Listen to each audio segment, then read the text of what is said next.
hawa tidak baik juga sudah dirasakan di daerah Blora ini, yang kemudian hawanya itu betul-betul membawa kondisi yang tidak baik bagi masyarakat dan warga sekitar. Buktinya adalah dengan diserangnya kantor Polsek Ngawen dan menangkap 24 orang polisi.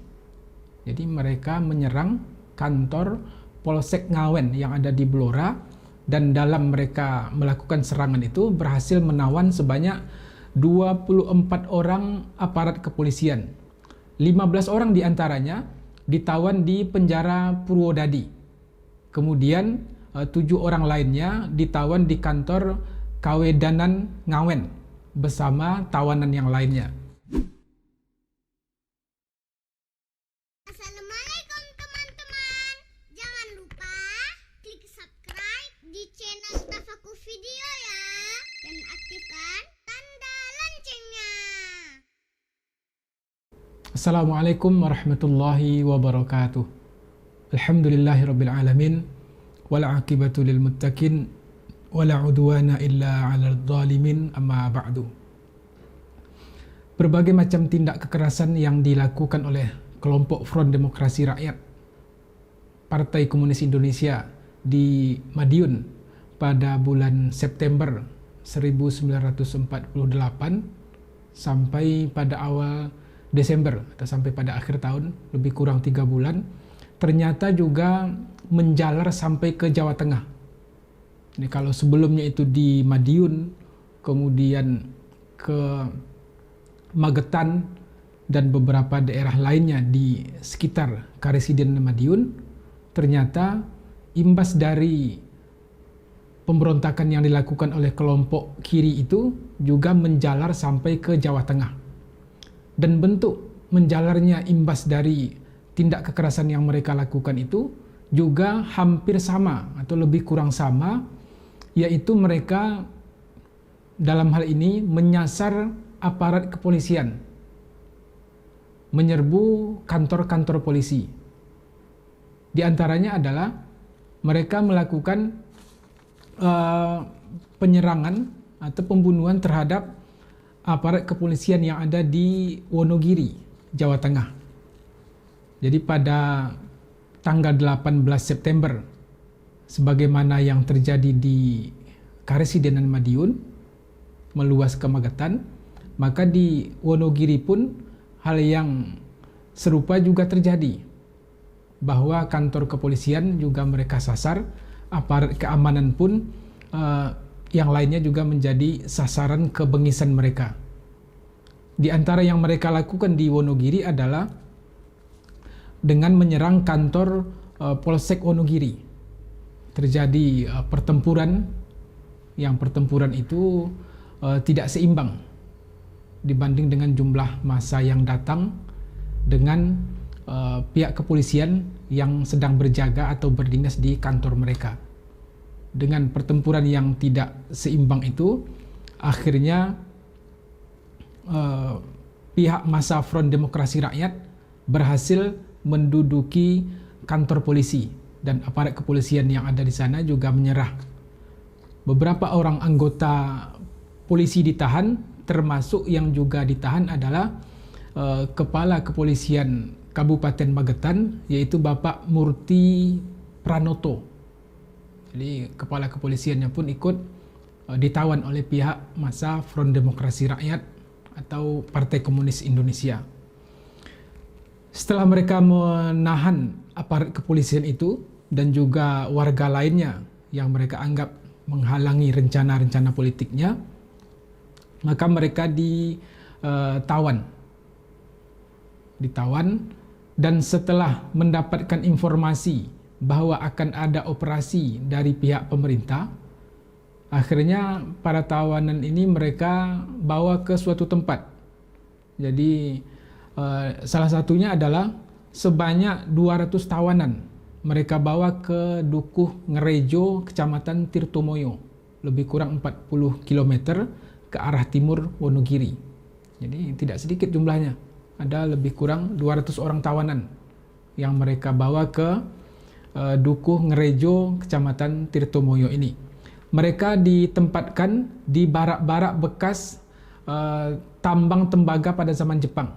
Jadi ada barak-barak bekas tambang tembaga yang dahulu digunakan oleh penjajah Jepang yang sudah tidak berfungsi lagi, maka para tawanan yang berjumlah 200 orang itu ditempatkan di barak-barak tersebut. Semua dijaga dengan sangat ketat. Yang menjadi kepala kelompok dari PKI pada saat itu bernama Sudikdo. Dia menamakan kelompoknya dengan kelompok tentara laut. Jadi pada tahun 48 ini atau pada masa pemberontakan yang dilakukan oleh Front Demokrasi Rakyat atau PKI, ada satu kelompok lain yang juga mungkin jarang disebut atau jarang dikenal, yaitu kelompok tentara laut yang berhaluan ideologinya ideologi kiri. Selama berada di Dukuh Ngerejo ini, anggota PKI itu juga tidak hanya mengamankan tawanan mereka di tempat penambangan tadi, di barak-barak tambang bekas penjajahan Jepang itu, tetapi mereka juga melakukan tindak-tindak kekerasan di sekitaran dukuh tersebut. Untuk mencukupi kebutuhan mereka sehari-hari, mereka mendatangi rumah penduduk, merampas kalau tak mau memberi sukarela terhadap apa yang mereka inginkan dari bahan makanan, kemudian ternak dan berbagai macam keperluan mereka lainnya, itu mereka ambil dengan tindak-tindak kekerasan ketika warga tidak memberikannya secara sukarela. Setelah Wonogiri berhasil dibebaskan dari pendudukan massa Partai Komunis Indonesia, kemudian pasukan Siliwangi melanjutkan operasi pembersihannya keluar kota. Di antaranya adalah menuju ke Kecamatan Tirtomoyo ini, tempat di mana ada lebih kurang 200 orang yang menjadi tahanan kelompok tentara laut atau kelompok kiri.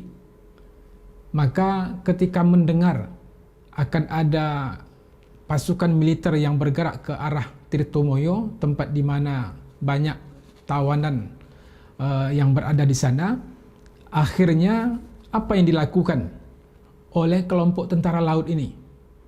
Mereka melakukan tindakan keji, yaitu apa?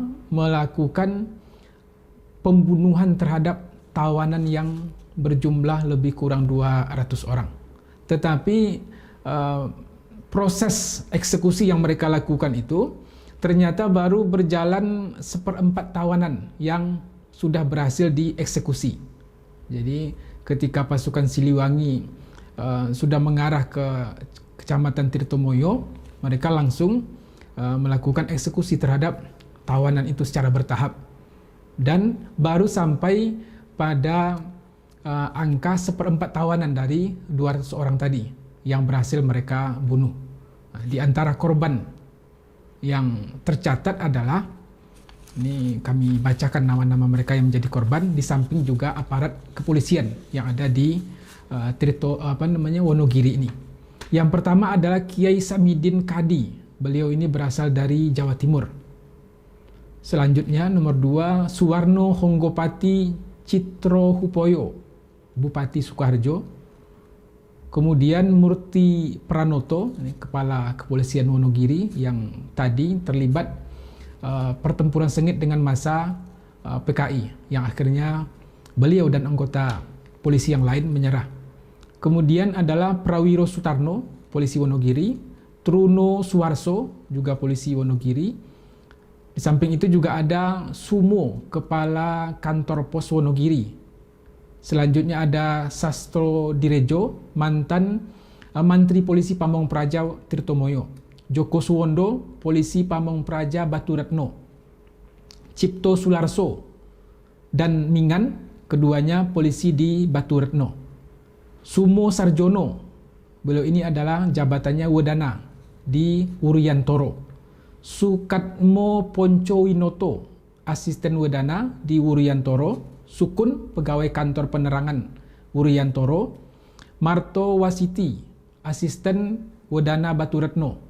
Harjo Wiyoto, Asisten Wedana Tirtomoyo, Sutarman, Asisten Wedana Nguntoronadi. Ini saya agak kesulitan menyebut namanya karena memang ini daerah yang asing bagi kami.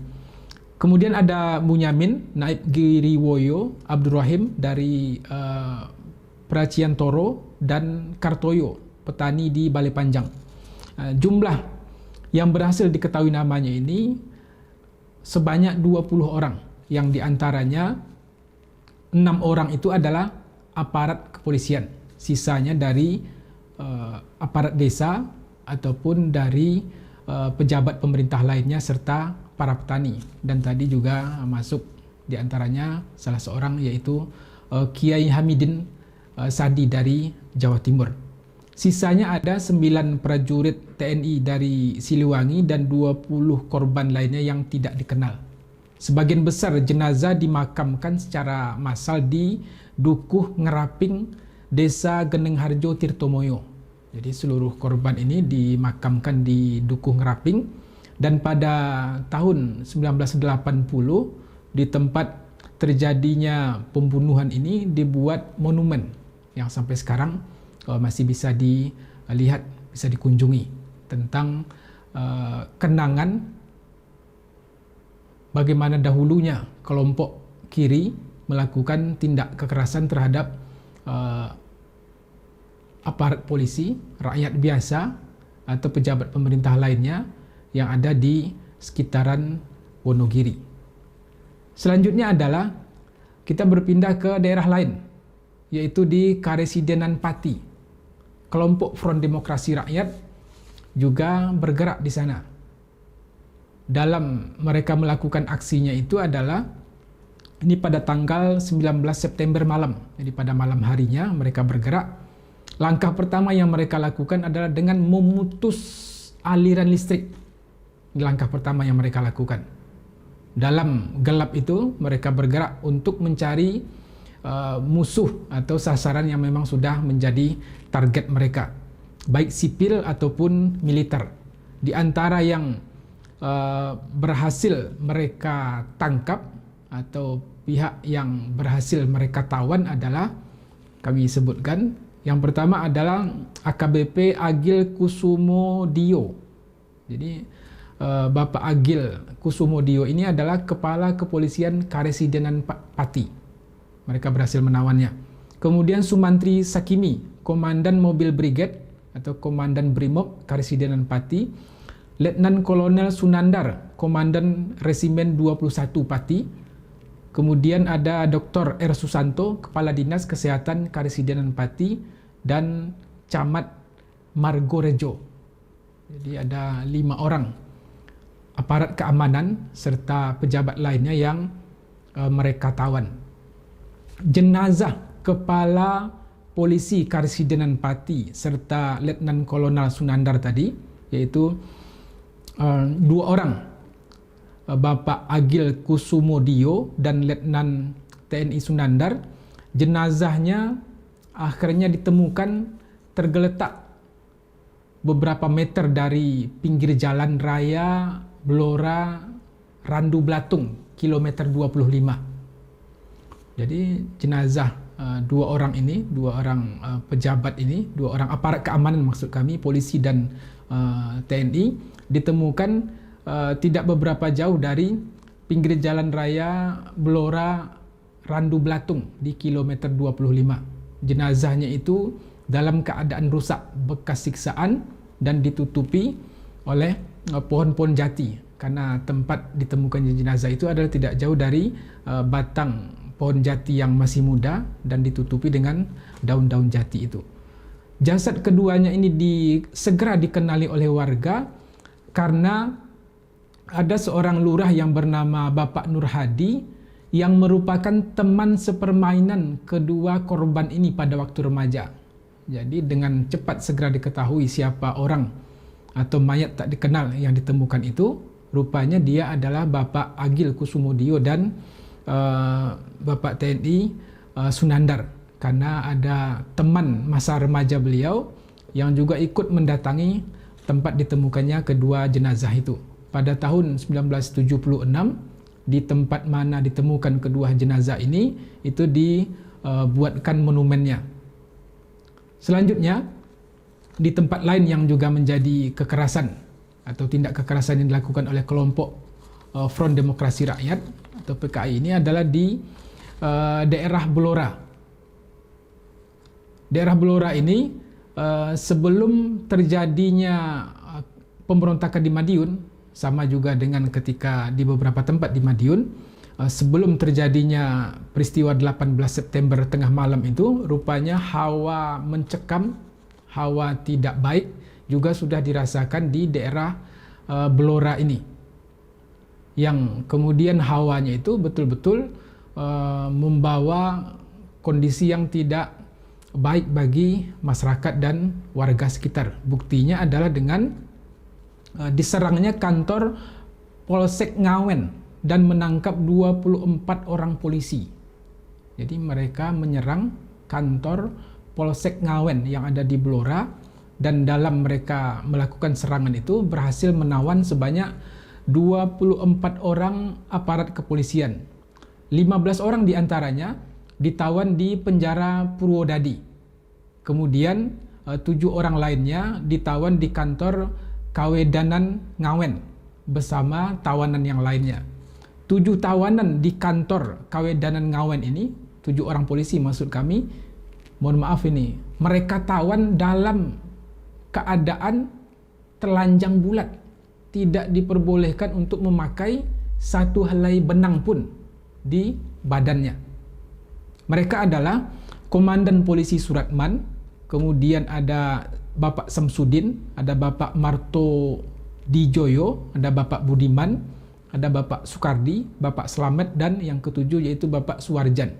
Jadi mereka tawan di kantor Kawedanan Ngawen Blora. 5 orang di antara 7 anggota kepolisian ini akhirnya mereka eksekusi, dan 2 yang lainnya berhasil lolos dari maut. Proses eksekusi yang mereka lakukan itu adalah dibunuh dengan dijepit terlebih dahulu lehernya. Penjepitnya itu terbuat dari bambu.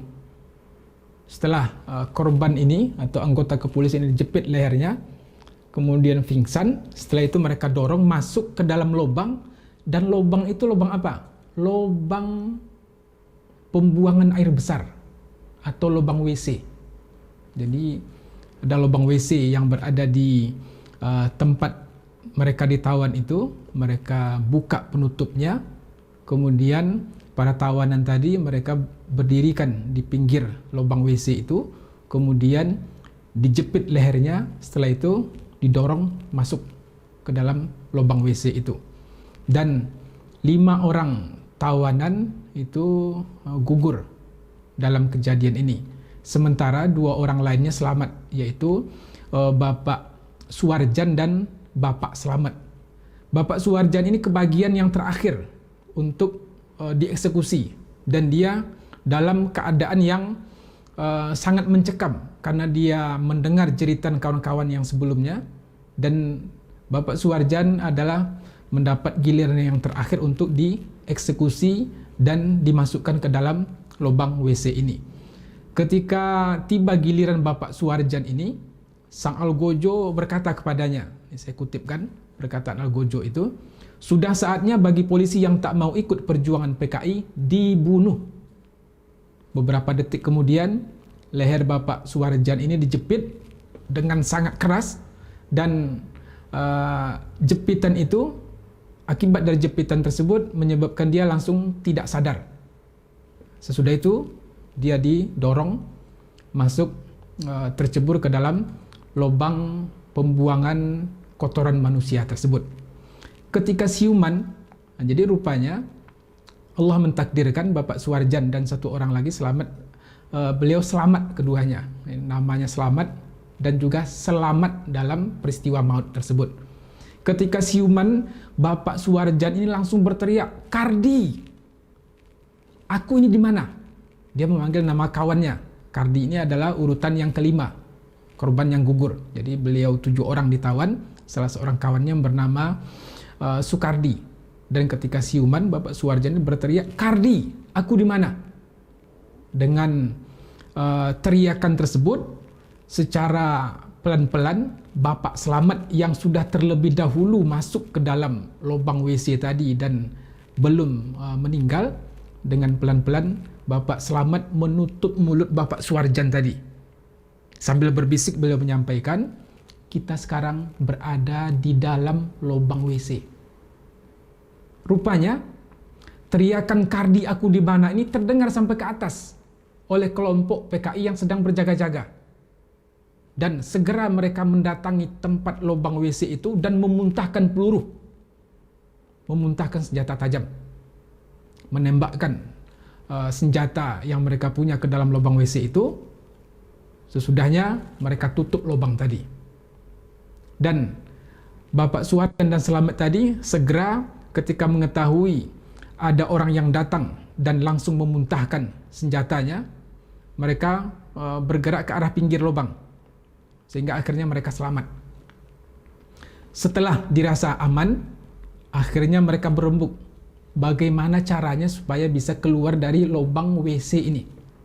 Bisa dibayangkan tempat pembuangan kotoran manusia, dan mereka sekarang atau pada malam itu berada di lubang tersebut, dan kondisi kawan mereka yang lain setelah diraba rupanya sudah tak bernafas. Akhirnya mereka mendapatkan ide untuk keluar dari lubang WC itu dengan menyundul penutupnya tadi terlebih dahulu. Tetapi karena lubang ini cukup tinggi, ketika mereka berdiri masih belum juga bisa mencapai penutupnya itu. Kemudian mereka mendapatkan cara lain, yaitu dengan menumpuk mayat kawan mereka yang sudah gugur terlebih dahulu itu. Jadi mayat kawan mereka yang 5 orang itu mereka tumpuk. Di atas tumpukan itulah mereka berdiri untuk menggeser penutup WC tadi. Akhirnya mereka berhasil keluar setelah berhasil menggeser penutup WC yang sebelumnya mereka itu berdiri di atas tumpukan mayat kawan-kawannya yang lain. Dan setelah mereka berhasil keluar, yang mereka lakukan selanjutnya adalah segera berlari ke arah belakang, yang di belakang itu ada sungai. Mereka langsung mencebur ke sungai yang ada di belakang kantor Kawedanan desa Ngawen tadi, sehingga akhirnya mereka mengikuti aliran sungai dan berhasil selamat. Itu cara mereka untuk bisa meloloskan diri. Para pemirsa sekalian, ini beberapa keadaan, beberapa kondisi yang terjadi di Jawa Tengah, tindak-tindak kekejaman yang dilakukan oleh pihak Front Demokrasi Rakyat atau Partai Komunis Indonesia. Pada bagian akhir dari penyampaian ini juga dapat kami informasikan, itu ada dalam perjalanan menuju Yogyakarta dari Ngawi, sedang dalam perjalanan itu adalah Bapak Komisaris Besar Polisi M. Duriyat yang didampingi oleh Komisaris Polisi Suroko. Mereka dalam perjalanan dari Ngawi menuju Yogyakarta, berarti kan sedang dalam perjalanan dari Jawa Tengah, Jawa Timur maksudnya, menuju ke Jogja, berarti melewati Jawa Tengah. Dalam perjalanan itu mereka dicegat oleh kelompok Front Demokrasi Rakyat. Ini juga anggota kepolisian. Bersamaan dengan ini juga sudah tercegat beberapa waktu sebelumnya, yaitu Gubernur Suryo, mantan Gubernur Suryo. Beliau ini adalah mantan Gubernur Jawa Timur yang juga sedang dalam perjalanan. Mereka dicegat. Akhirnya ketiga orang ini juga dieksekusi oleh massa Front Demokrasi Rakyat. Total dari korban yang tercatat dari pihak kepolisian yang ada di wilayah Jawa Tengah ini yang menjadi korban kekejaman orang-orang Front Demokrasi Rakyat atau Partai Komunis Indonesia ada berjumlah 14 orang. Jadi kalau dihitung, dijumlahkan dengan apa yang terjadi di Jawa Timur, ada 103 orang aparat kepolisian ditambah 114 orang aparat kepolisian yang ada di Jawa Tengah. Jadi tidak sedikit korban dari keganasan massa atau anggota Partai Komunis Indonesia. Dengan kejadian-kejadian ini mudah-mudahan meningkatkan kehati-hatian kita bagaimana kelompok kiri itu menghalalkan segala cara untuk mendapatkan kekuasaan, dan bahkan salah satu slogan dari tokoh komunis Cina yaitu kekuasaan itu didapatkan dari moncong senjata, kekuasaan itu didapat dari laras senjata. Itu salah satu slogannya dalam menjalankan cita-citanya untuk bisa sampai ke puncak kekuasaan. Semoga negeri kita selamat dan aman dari rongrongan kelompok ideologi kiri, kelompok komunis ini. Semoga bisa kita berhati-hati dari ideologi yang juga mempunyai generasi pelanjut, bahkan bisa disebut sampai pada hari ini ada saja di antara kelompok-kelompok generasi muda yang melanjutkan ideologi kiri, walaupun mungkin mereka tidak memakai nama Partai Komunis Indonesia, tetapi ideologi itu ada di antara kelompok-kelompok yang meneruskan perjuangannya. Semoga negeri kita diselamatkan dari rongrongan ideologi yang sudah bergelimang darah para ulama, sudah bergelimang darah rakyat, sudah bergelimang darah aparat keamanan. Semoga kita diselamatkan dari kekejaman-kekejaman seperti ini. Billahi taufik wal hidayah. Assalamualaikum warahmatullahi wabarakatuh.